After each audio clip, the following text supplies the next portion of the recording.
Des mesures exceptionnelles dans des circonstances exceptionnelles.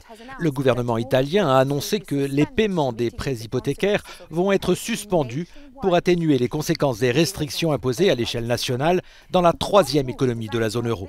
La décision de Rome vise à aider les entreprises et les familles à surmonter le confinement total. Et donc, alors que le gouvernement dépense des milliards d'euros pour tenter de stopper l'épidémie de coronavirus, on se pose la question, quel sera l'impact économique?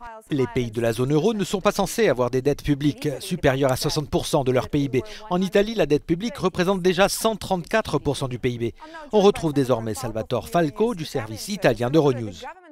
Alors Salvatore, le gouvernement a suspendu les paiements des prêts hypothécaires et mis en place des allègements fiscaux. Quel impact ces mesures peuvent-elles avoir sur l'économie italienne et notamment sur son système bancaire? Rome a déjà mis sur la table 25 milliards d'euros, mais cela ne suffit pas.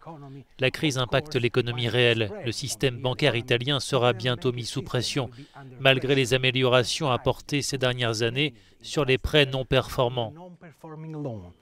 Il sera presque impossible d'atteindre l'objectif de 5% de déficit de la BCE d'ici 2021. Pour revenir au gouvernement, pour le moment, la perte n'est pas quantifiable. Il faut un budget supplémentaire pour faire face à tout cela, bien au-delà de la limite européenne de 3% du PIB. Bruxelles s'est déclarée prête à faire preuve de flexibilité dans ce cas particulier, mais quelles seraient les conséquences? Les conséquences se feront sentir dans toute l'Europe. La présidente de la Commission européenne, Ursula von der Leyen, en présentant le fonds de 25 milliards pour l'emploi, les systèmes de santé et les petites et moyennes entreprises, a déclaré que l'Europe utiliserait tous les moyens à sa disposition pour faire face à cette tempête.